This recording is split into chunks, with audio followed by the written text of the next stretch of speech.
말씀을 드리고자 합니다. 이 말은 내 자신에게도 먼저 좀 가르쳐야 되겠고 우리 자녀들에게도 이 내용을 꼭 가르치면 좋겠다 하는 의미입니다.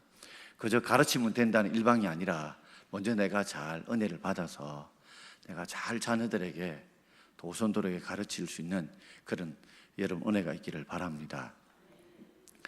장자 아론은 화살을 딱 들고 활과살을 들고 사냥을 갔는데 마침 이 밤나무 숲 근처에 제법 큰 이 까치가 밤나무 숲의 가지에 걸려 있는 겁니다. 활을 탁 겨누고 이제 쏘기만을 기다리고 있는데 이 장자가 곰곰이 보니까 까치가 지금 죽을 줄도 모르고 장자가 활에다가 화살을 겨누어서 자기네 이 심장부를 활을 쏠 줄도 모르고 까치의 눈은 온통 바로 이 밤나무에 있는 이 왕거미에 눈이 가 있는 겁니다. 까치가 이제 배가 고프니까 먹이로 이 왕거미를 먹을 생각만 딱 노릴 생각만 하고 있지 지금 장자가 화살을 겨누어서 자신이 이 까치를 죽일 생각은 전혀 못 하고 있는 거죠. 근데 또 곰곰이 보니까 이 왕거미도 뭔가를 노리고 있는데 바로 이 밤나무 숲에 딱 붙어 있는 이 매미를 먹으려고 지금 이 왕거미도 까치가 자기 먹을 줄은 모르고 그저 자기 눈앞에 있는 매미만 먹으려고 정신이 바짝 거기에 집중되어 있는 것입니다. 이 장자는 맹자와 거의 같은 시대의 사람이란 정확한 연도는 나오지 않지만 이 장자가 그걸 보고 그의 화살을 다 접어버리고 자기 집으로 돌아와서 석 달 동안에 문 밖으로 나가지 않고 깊이 생각을 했답니다. 무슨 생각을 했을까요? 인간의 탐욕의 문제에 대해서 깊이 생각을 했다는 겁니다. 까치가 왕거미를 먹으려고 그게 온통 탐욕으로 그게 한눈 팔려 있고 또 왕거미는 매미를 먹으려고 그게 온통 신경이 팔려 있는 모습을 보면서 자신을 돌아본 겁니다. 나도 이렇게 탐욕에 누디고 넣어서 내 앞에 있는 이것만을 바라보다가 더 멀리 있는 것을 놓치고 있지는 않는지 그걸 생각해 보게 된 겁니다. 그러면서 지금 나도 내가 탐욕에 눈앞에 여기에 내 생각과 마음이 집중되어 있다가 누군가 나를 죽일 수 있는 누군가 나를 멸망시킬 수 있는 것을 내가 놓치고 있지는 않는지 그것을 깊이 깨닫게 되었다는 것입니다. 결국에는 정작 자기 자신이 잡아먹으려는 데만 온통 생각이 집중되어 있지 자신이 자 탐욕 때문에 잡혀 먹을 수도 있다는 사실을 이 장자는 놓치고 있다는 사실을 깊이 깨달았다는 겁니다. 우리의 삶에도 그렇지요. 열심히 살려고 애쓰고 살다 보면 눈앞에 있는 탐욕을 쫓아 살다 보면 정작 그 탐욕 때문에 내가 뭔가를 잡아먹으려고 뭔가 성공을 얻으려고 뭔가를 누리려고 하다가 정작 우리가 인생이 사단에게 잡아먹히고 세상에 잡아먹힐 수 있다는 것 성공자로 살려고 하다 오히려 실패자도 살아갈 수 있다는 말이죠. 오늘 그 내용이 바로 오늘 전도서 이 마지막 부분에 우리에게 던져주는 화두입니다. 오늘 세 가지를 한번 생각해 보려고 합니다.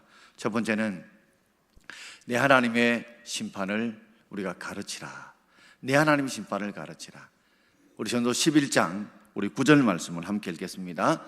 청년이여 내 어릴 때를 절구하며 내 청년의 날들을 마음에 기뻐하며 마음에 원하는 길들과 내 눈이 보는 대로 행하라. 그는 하나님이 이 모든 일로 말미암아 너를 심판하실 줄을 알라. 아멘. 자, 내 어릴 때 우리 무슨 10대라고 좀 볼 수 있겠죠. 청년의 때 20대 30대라고 볼 수 있죠. 그러나 여기에 이 청년의 때는 또 한편으로 보면 20, 30대라고 볼 수 있지만 또 한편으로 보면 조금 넓게 말하면 인생이 잘 나갈 때에 인생에 별 어려움이 없이 잘 나갈 때, 잘 될 때에 그럴 때에 마음이 기뻐하여 마음이 원하는 길들과 내 눈이 보이는 대로 행해봐라는 것입니다. 한마디로 마음이 움직인 대로 살아봐라. 눈이 보이는 대로 그렇게 살아봐라. 그 쾌락대로, 그 정욕대로 하면 살아봐라는 것입니다. 요사이 중고등부나 이 청년 때 보면 질풍노도의 시대라고 그러죠. 이 질자가 사나울 질자지 않습니까? 사나운 바람과 노자, 분노할 노자죠. 파도, 막 세게치는 파도. 한마디로 말해서 거칠게 부는 바람과 강하게 퍼치는 이 파도의 시대. 이때는요, 조절이 잘 안 되지 않습니까? 사람이 그 바람이 강하게 불 때에, 그리고 강하게 파도 칠 때에 배를 타거나 또는 차를 몰고 다 보면 조절이 잘 안 되지 않습니까? 마찬가지로 이 어릴 때에, 이 청년의 때 인생이 잘 나갈 때 보면 사람이 조절이 잘 안 됩니다. 조절을 하고 싶어도 자기 마음이 조절이 잘 안 돼요. 절제가 잘 안 되고요, 탐욕이 잘 조절이 안 되고요, 자기 기분이 잘 조절이 안 되고요, 자기 분노가 조절이 안 되고요, 자신의 성공에 대한 이런 욕심들이 잘 조절이 안 돼요. 절제가 잘 안 된다는 말이죠. 그래서 오늘 솔로몬은 네가 보는 대로 한번 해봐라. 네 마음이 기뻐하는 대로, 그저 마음이 원하는 대로 한번 해봐라. 요사이 세상 사람들이 이런 말 많이 해줘. 너무 복잡하게 살지 말고 네 마음이 시키는 대로, 네 마음이 원하는 대로 해봐라는 거죠. 하나님이 시키고 하나님이 인도하는 대로 우리가 살아야지, 내 마음이 원하는 대로 그렇게 살면 그거 안 되는 거거든요. 또한 내 눈이 원하는 대로, 보는 대로, 인간의 정욕과 쾌락이 있는 대로 그렇게 다 행해봐라는 거죠. 그러나 반드시 자신이 한 행동에 대해서는 반드시 하나님이 뭐요? 이 모든 일로 말미암아 뭐라고요?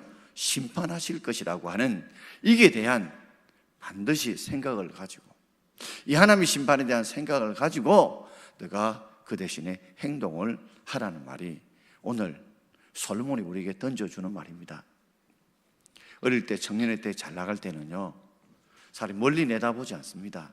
그저 내 앞에 있는 것, 그것 무언가를 승리하고 성공하고 쟁취하려고 하지만, 그러나 항상 우리가 잊지 말아야 될 것은 우리가 했던 모든 일들에 대해서 하나님의 심판이 있다는 거, 그걸 안다면 우리의 행동이 올바른 행동, 하나님이 기뻐하시는 그런 삶의 행동으로 나갈 수 있지 않겠습니까?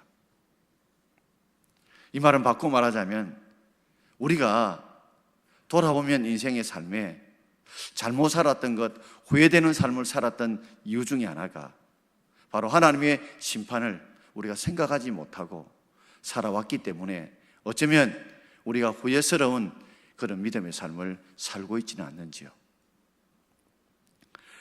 도스토옙스키가 했던 유명한 말이 있습니다. 우리가 참 읽어보겠습니다. 만약 신이 참으로 존재하지 않는다고 한다면 사람들은 못할 일이 없다. 정말 공감이 가는 말이죠.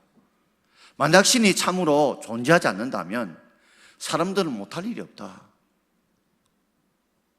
이거 자기 하고 싶은 일 마음껏 한다는 거죠. 욕심대로, 쾌락대로 마음껏 산다는 거죠. 그런데 신이 존재한다는 것을 안다면, 내가 이렇게 살면, 이렇게 말하면, 이렇게 행동하면 신에게 혼날지 몰라, 신 나를 심판할지 몰라, 이런 생각이 우리의 삶의 쾌락과 우리가 잘못된 가기를 좀 막아주는 브레이크 역할을 해준다는 거죠. 그런 양심이 우리로 하여금 그 앞만 보고, 그 앞만 보고 달리는 우리들로 하여금 다시 한번 생각해 보게 만들어 준다는 말입니다. 솔로몬이 이런 말을 했던 이유가 있죠. 왜냐하면 솔로몬이 이런 실패의 삶을 살았습니다. 그러니까 젊을 때에 전도서 2장에 보면 그런 삶을 살았던 그 고백을 하고 있잖아요. 전도서 2장 우리 10절과 11절 말씀을 우리 함께 읽어보겠습니다. 무엇이든지 내 눈이 원하는 것을 내가 금하지 아니하며 무엇이든지 내 마음이 절구하는 것을 내가 막지 아니하였으니 그 후에 내가 생각해 본즉 내 손으로 한 모든 일과 내가 수고한 모든 것이 다 헛되어 바람을 잡는 것이며 해 아래서 무익한 것이로다.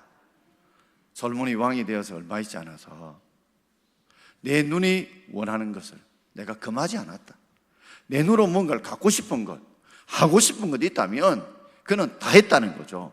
그만큼 물질이나 권세, 모든 것을 가지고 있었기 때문에 그렇죠.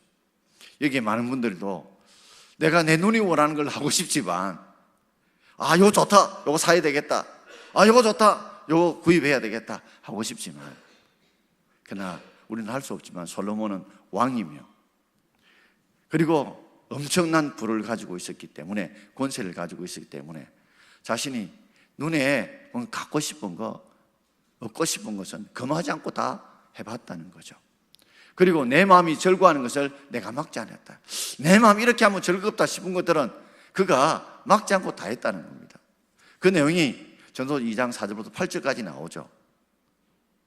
그 내용을 보면 술도 마셔보고 처첩도 거느려보고 쾌락을 위해서 그는 큰 집도 지어보고 가수원도 만들어보고 못도 만들어보고 보물도 많이 가져보고 보석도 가져보고 자신의 시중들 그 노비들도 많이 거느려보고 자기 눈이 원하는 것, 자기 마음이 원하는 것, 금하지 않고 다 막지 않고 해봤다는 거죠. 그랬더니 그 후에 그가 생각해 봤어요. 그 후에 생각해 봤어요. 이게 참 중요하죠. 우리 어떤 일을 하고 난 뒤에 꼭 생각을 해야 될 줄 압니다. 그래서 생각 없이 살게 되면 돌이킬 수 있는 기회, 바로 살 수 있는 기회를 우리가 놓칠 때가 많지 않습니까? 그래서 오늘 솔로몬은 생각을 해봤어요. 내가 그렇게 내가 하고 싶은 건 다 해봤는데 그 결과가 어떻느냐? 내 눈이 원하고 내 마음이 기뻐한 다 해봤는데 그 결과를 돌아보니까 내 손으로 한 모든 수고, 내가 수고한 모든 것이 다 뭐더래요? 헛되더라. 뭐처럼 헛되냐? 바람을 잡는 것처럼. 여러분, 바람이 싹 지나갑니다. 싹 잡았다 싶어져. 펴보면요, 없는 것과 똑같아요. 뭔가 이것이 내게 행복을 줄 줄 알고 쾌락을 줄 줄 알고 기쁨을 줄 줄 알고 눈이 원하는 것, 내 마음이 원하는 것, 그래서 뭐든지 다 해봤는데 내가 곰곰이 돌아보니 그렇다면 진정 내가 기뻤느냐 행복했느냐 몰라요. 그 순간은 기쁘고 행복했겠죠. 바람이 싹 지나갈 때 와 행복이구나 싶어서 딱 잡았더니 바람을 잡는 것 손 펴면 없잖아요. 헛되더라는 거죠. 그래서 그는 이것이 무익하더라 하고 그 삶을 그가 돌이켰죠. 그러나 전도서 2장 때는 그는 아직도 뭘 몰랐습니까? 이 모든 일에 하나님이 심판이 있다는 사실까지는 깨닫지 못했던 것 같아요. 무익하다는 것만 깨달았지 이 하나님이 자신의 이 모든 일에 심판하신다는 생각까지는 미처 깨닫지 못했다가 전도서 11장에 가서 그는 비로소 이 모든 일에 하나님의 심판이 있다는 것을 비로소 그가 깨닫게 된 것입니다. 여러분, 우리의 삶에도 우리가 어떤 일을 하든지 간에 꼭 생각해 볼 수 있기를 바랍니다. 정말 이것이 행복한 거냐? 이것이 정말 우리 삶의 보람이요 기쁨이고 하나님 기뻐할 것이냐 생각해 보고 뿐만 아니라 반드시 또한 이 일에 대한 하나님의 결과에 대한 우리의 말에 대한 우리 행동에 대한 하나님의 심판도 있다는 것을 우리가 잊지 않고 기억할 수 있는 저와 여러분 되기를 주의 이름으로 축원합니다. 그러고 보니까 솔로몬이 좀 두려워하는 마음이 생기는 거예요. 왜냐하면 무익하다 이거로 끝나면 그렇구나 하고 끝나는데 하나님이 심판이 있다는 걸 아니까 그의 마음속에 두려운 마음이 생긴 것입니다. 그러면서 11장 10절에 이렇게 말씀하고 있죠. 11장 10절입니다. 같이 읽읍시다. 그런즉 근심이 내 마음에서 떠나게 하며 악이 내 몸에서 물러가게 하라. 어릴 때와 검은 머리에 시들이 다 헛되니라. 여러분, 왜 사람들에게 근심이 떠나지 않고 계속 있느냐? 왜 악이 내 몸에서 물러가지 않고 계속 악을 행하고 있느냐? 그 이유가 뭘까요? 바로 우리가 하나님을 멀리하기 때문에 그렇습니다.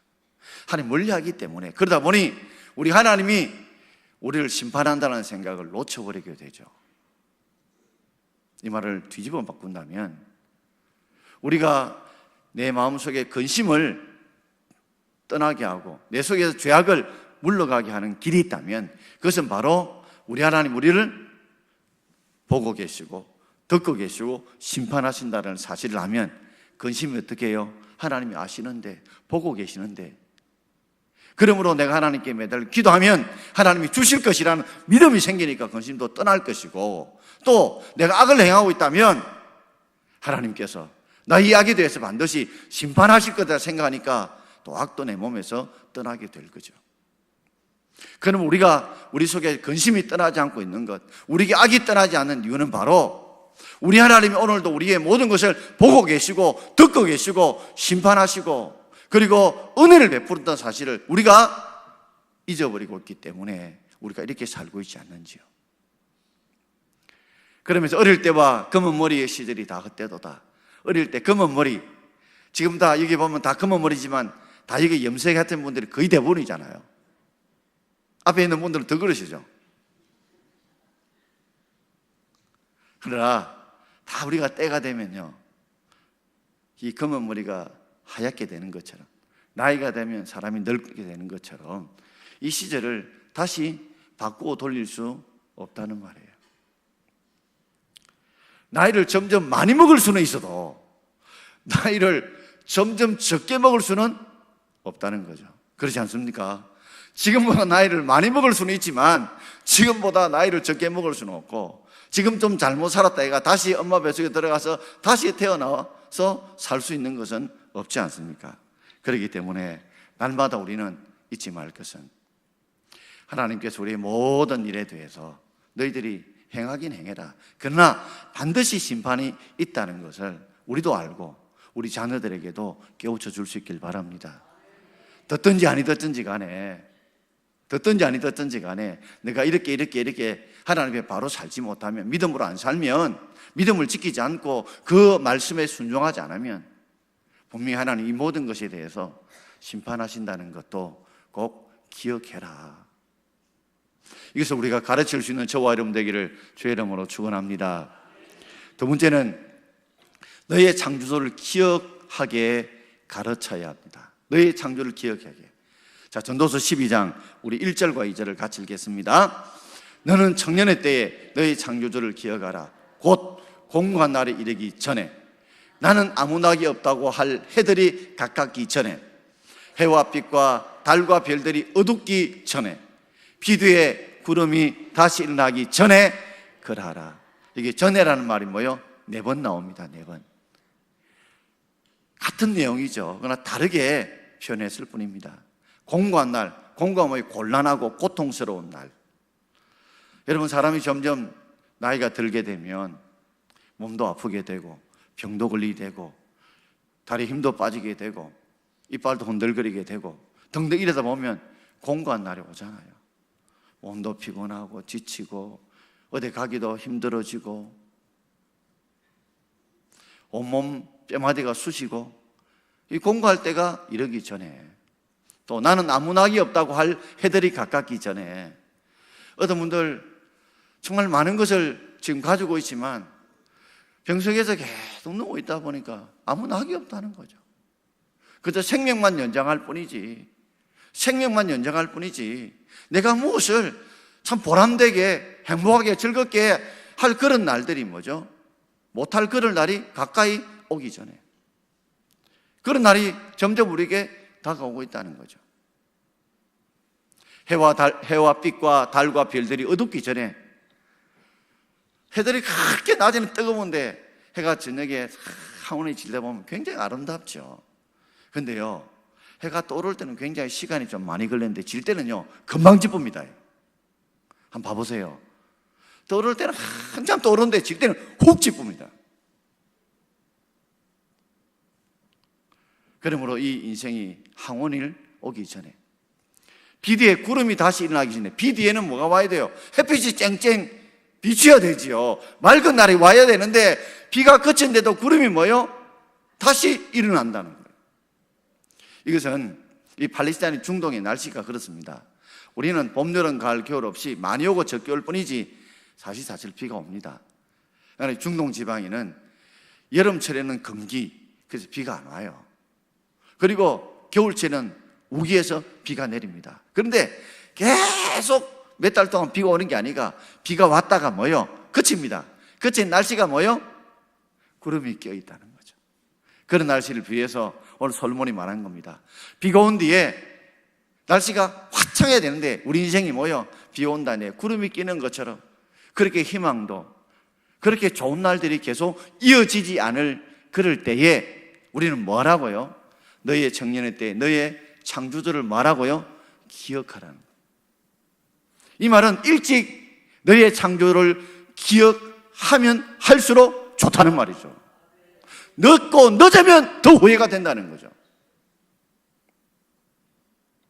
우리가 좀 더 일찍 우리가 공고한 날이 이르기 전에 아무 낙이 없다고 할지 알지 해와 달과 빛과 별들이 어두워지기 전에 비 온 뒤에 다시 구름이 끼기 전에 조금이라도 더 빨리 더 앞에서 우리가 우리의 창조주를 기억하면 할수록 그게 더 좋다는 것이죠.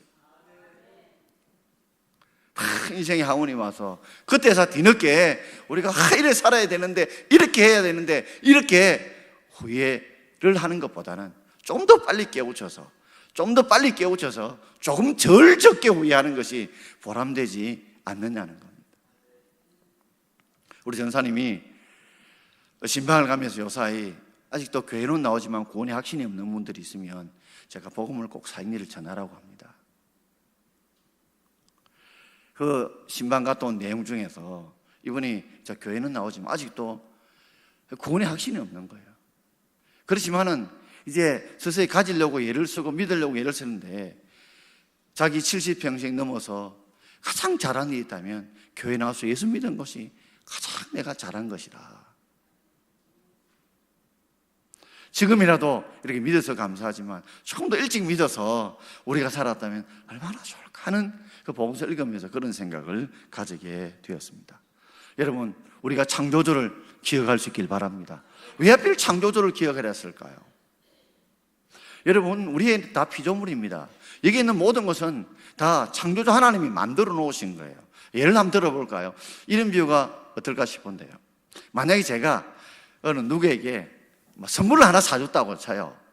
그런데 선물 받은 사람은 선물 준 사람은 전혀 기억 안 하고 받은 선물에만 눈이 꽂혀서 마음이 꽂혀서 그것만 즐거워하고 그것만 기뻐한다면 어떻게 해요? 주신 사람의 마음이 섭섭할 수 있겠지요. 그와 안 같을까요?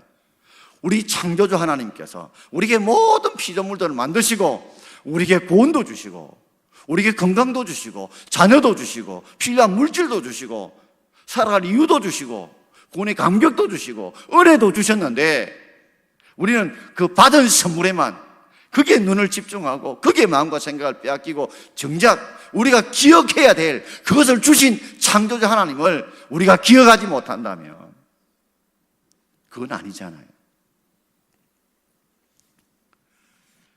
그래서 이스라엘 백성들이 애굽을 떠날 때에 광야 생활하면서 가나안에 가면서 우리 하나님께서 이스라엘 백성에 늘 하시는 말씀이 있으시죠.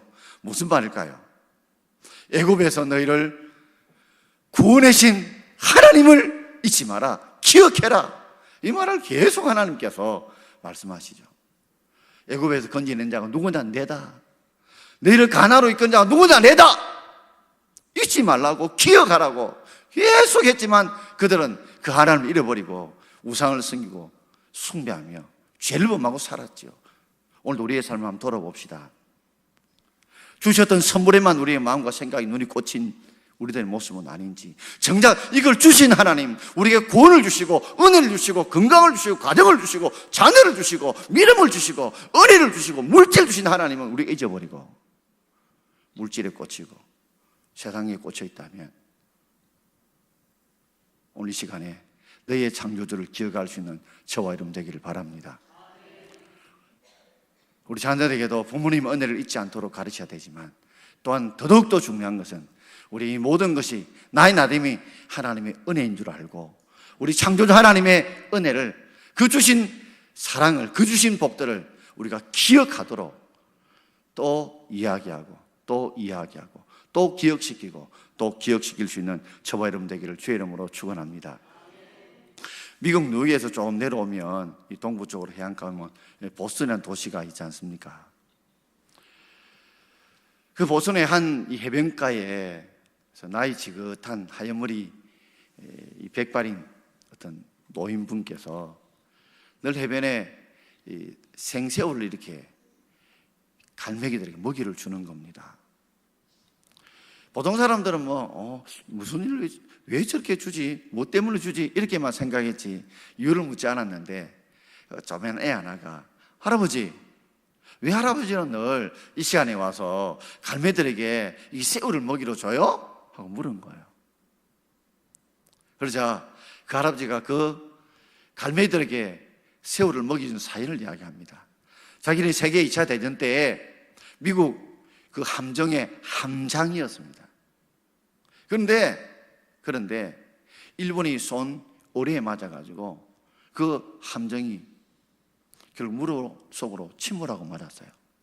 많은 부하들이 죽고 자신과 몇몇 사람들이 이 구명보트에 의지해서 살게 됐는데, 낮에는 정말 뜨거운 햇빛이 내리쬐죠. 먹을 것은 없죠. 부하들이 한둘이 죽어갑니다. 자신도 이제 죽을 날이 얼마 남지 않았다는 생각이 드는데 정신이 몽롱해지고 기억도 희미해집니다. 근데 뭔가 어깨에 뭔가 앉아있다는 느낌이 들어서 억지로 눈을 떠보니까 갈매기 한 마리가 자기 어깨에 있는 겁니다.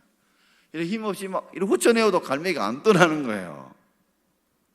그래서 정신을 바짝 차리고 이 갈매기를 잡아서 거기에서 갈매기를 찢어가지고 먹고 힘을 차렸어요. 그러는데 얼마 있지 않아가지고 자신이 구조가 된 겁니다. 그러면서 그가 곰곰이 마치 바둑을 복귀하듯이 삶을 돌아보니 갈매기가 내 어깨에 앉는 것도 놀라운 일이지만 도망을 가지 않고 힘없는 내게 도망가지고 앉아있어서 내 먹이가 돼준 걸 보면 하나님께서 갈매기를 보내셔서 나를 살려주시려고, 나를 구원해 주시려고 했던 하나님의 은혜가 깨달아지고 기억나더라는 겁니다. 그리고 이 갈매기가 내 대신 이게 먹이가 되어줘서 내가 그 갈매기 때문에 살게 됐다는 그 고마움 때문에 이미 그 갈매기는 없지만, 자기 뱃속에서 다 소화되고 없지만, 그 하나님이 보내주신 그 은혜, 그 갈매기 고마움 때문에 그걸 잊지 않으려고, 그걸 기억하려고 그는 시간만 되면 꼭 정시에 나와서 해안가의 갈매기에게 생새우를 먹이로 주었다는 겁니다. 바울이 일평생 범죄 않고 살아갔던 가장 큰 힘이 뭘까요? 그건 바로 나의 나됨이 하나님의 은혜라는 걸 잊지 않았기 때문에 그렇습니다. 바울이 변절하지 않았던 이유는 나의 나됨이 하나님의 은혜고, 내가 더 많은 사도보다 더 많이 수고했지만 그것조차도 나와 함께 하신 하나님의 은혜다, 이걸 잊지 않고 기억했기 때문에 변절하지 않았죠. 우리는 어느 틈인가 돌아보면 참 이걸 잊어버릴 때가 얼마나 많은지요. 우리 자신도 기억해야 되고 우리 자녀들에게도 우리가 인생의 공고한 날이 가까기 전에, 아무 낙이 없다 하기 전에, 해와 빛과 달과 별들이 어두워지기 전에, 비 온 후에 구름이 다시 끼기 전에 우리의 창조주를 기억하고 그분이 베푸신 은혜와 사랑을 기억하고 또 기억하고 또 기억하고 기억할 수 있는 저와 여러분 되길 바랍니다. 출애굽기 17장에 보면 르비딤에서 두 가지 사건이 있은 거 제가 설교를 드렸잖아요. 하나는 물이 없는 사건, 하나는 뭐예요? 아말렉과의 전투의 사건에서 모세가 손을 들면 이스라엘이 이기고 손을 내리면 이스라엘이 지지요. 그래서 전쟁에서 뭐예요? 모세가 끝까지 전쟁할 때까지 손을 들므로 이스라엘 이겼죠. 여호수아의 군대가 이겼죠. 그럴 때 하나님께서 모세에게를 통해서 여호수아에 하신 말씀이 뭐예요? 너가 이 말을 여호수아의 귀에 외워 들리게 해라. 왜? 전쟁터에 내가 잘 나가서 이긴 것이 아니라 하나님 앞에 기도할 때 하나님이 이기게 해주시는 그걸 기억하도록. 그래서 여호와의 니시라, 하나님이 도와주셨다는 거, 그 승리의 깃발을 꼭 잊지 않도록 여호수아의 귀에 외워서 들리게 해라, 기억나게 해라는 겁니다. 오늘 우리도 우리의 창조주의 삶들, 이걸 날마다 기억하고 그것을 가르칠 수 있는 저와 여러분 되기를 주의 이름으로 축원합니다. 마지막 세 번째로, 우리가 하나님을 경외하며 명령을 지키도록 우리가 가르쳐야 합니다. 우리 전도서 12장 13절 말씀을 함께 읽겠습니다. 이래 결국을 다 들었으니 하나님을 경외하고 그의 명령을 지킬지어다. 이것이 모든 사람의 본분이니라. 일의 결국, 일의 결론, 결말을 다 들었다는 거죠. 그게 뭘까요? 인생이 하나님 없이 내 눈이 보이는 대로, 내 마음이 원하는 대로 다 행했던 거, 헛되더라는 것이죠. 육체의 쾌락들이 헛되더라는 거죠. 그러면서 결론을 말하죠. 어떻게 하면 헛되지 않느냐? 하나님을 경외하라는 겁니다. 하나님을 공경하고 두려워하라는 것입니다. 왜요? 하나님이 창조주이기 때문에 하나님을 공경해야 되고 그분을 두려워하는 마음을 가져야 되는 겁니다. 여러분, 우리가 하나님을 정말 경외한다면 우리의 삶은 어떻게 돼요? 그의 명령을 지켜야 될 줄 믿습니다. 하나님을 경외한다면 하나님의 명령을 안 지키면 그거 뻥이죠. 그건 거짓말이죠. 가속 단속 카메라가 우리의 속도를 해서 많이 오버하면 카메라에 찍힌다는 걸 우리가 알면요, 속도 줄이듯이 하나님이 정말 우리가 공경하시고 전능하신 하나님을 두려워한다면 우리는 그의 명령을 지키는 것이 마땅할 줄 믿습니다. 경외와 명령을 지키는 건 둘이 아니라 하나라는 거죠. 경외하는 신앙이 있다면 반드시 하나님의 명령을 지켜야 된다는 겁니다. 이것이 모든 사람의 본분, 도리, 책임이라는 거죠. 여러분 인생에 내비게이션들이 다 있으시죠? 요사이 차마다 내비게이션 없는 차는 없습니다. 대부분 차가 다 있죠. 내비게이션에 목적지를 찍어 놓지 않는다면 내비게이션은 크게 도움이 안 됩니다. 길 찾는데 목적지를 딱 찍어야 그때부터 그 내비게이션의 안내가 해줘서 우리 목적지로 갈 수 있죠. 여러분의 목적지는 뭐로 찍을 수 있습니까? 세상 사람들은요, 잘 사는 것으로 목적지를 찍고 있는 분들 계시거든요. 잘 산다는 게 뭐예요? 부자 되는 거죠. 부자 되는 겁니다. 그렇다고 가난하게 산다고 그거 잘 사는 건 아니에요. 어쨌든 잘 살든지 또는 혹 가난할 수 있든지 간에 우리가 잘 사는 것은요, 돈 많이 얻고 권세 얻는 게 아니라 하나님을 경외하고 그 명령을 지키는 것이 잘 사는 길인 줄 믿습니다, 여러분. 그렇다면 여러분의 인생의 목적지를 딱 이렇게 찍어 놓으십시오. 하나님을 경외하고 그 명령을 지키는 곳, 이것이 내가 가야 할 인생의 목적지인 줄 믿습니다. 그렇게만 딱 찍어 놓으면 인생에 실패는 없어요. 그러나 혹시 목적지를요, 엉뚱한데 돈 많이 버는 거, 권세 있는 거 이런 데 찍어 놓으면요, 오늘 솔로몬처럼 잘못 오셨습니다. 여기는 벼랑 끝입니다. 이렇게 자칫 우리의 인생이 끝날 수 있다는 말이죠. 마지막 전도 12장 14절 말씀을 읽고 마무리 짓고자 합니다. 자, 마무리 읽겠습니다. 하나님을 모든 행위와 모든 은밀한 일을 선악간에 심판하시리라. 우리가 하나님 앞에 우리가 하나님을 경외하고 명령을 지키는지 안 지키는지에 대해서 하나님의 선을 행했으면 어떤 심판요? 상을 주는 심판이 있을 것이고 악을 행하면요, 벌 주는 심판이 있다는 말입니다. 하나님 명령을 지키라 해놓고 그저 남중에는 점검도 안 하시고 살펴보지도 않으시고 이런 분이 아니라 반드시 하나님께서 명령을 지키라 하게 되면 거기에 대한 하나님 반드시 평가가 있다는 말입니다. 요사이 저희 교육자들, 주일학교 모든 교사들이 전화를 하거나 문자를 내거나 직접 신방을 하면 체크를 다 해서 출석부를 제 사무실에 올려놓으라고 합니다. 제가 매일 주마다 점검합니다. 저도 번거롭긴 하지만 좀 그렇게 할 때 우리가 그것 때문에 점검을 하기 때문에 좀 열심히 참석할 수 있거든요. 열심히 또 살펴볼 수 있거든요. 대한민국 어느 교회 중에 2부 예배 마치고 교사 출석 부르는 담임 목사는 아마 제가 처음이자 마지막이실 겁니다. 그런데 그렇게 부르면 그래도 안 놓으려다가 놓는 분들이 계세요. 그런데 불렀다가 안 불렀다가 불렀다가 안 불렀다가 이러면요, 이래 되거든요. 사랑하는 성도 여러분, 먼저 우리 자신들이 오늘 하나님의 이 명령을 지어갈 수 있길 바랍니다. 우리가 어떻게 살아야 된다고요? 하나님이 심판인 줄 알아야 된다. 그리고 창조주를 기억해야 된다. 그리고 하나님의 경화 그 명령을 지키는 게 인간의 도리라는 거, 이걸 우리도 먼저 깨닫고 우리 자녀들에게 가르칠 수 있는, 그래서 나중에 헛되고 헛되니 모든 게 헛되다 이런 고백이 아니라 정말 하나님 앞에 참 우리가 하나님의 말씀대로 살았더니 주신 은혜가 너무 감사합니다 하고 주 앞에 영광과 찬양을 올리며 살아갈 수 있는 저와 여러분 되기를 주의 이름으로 축원드립니다. 아멘.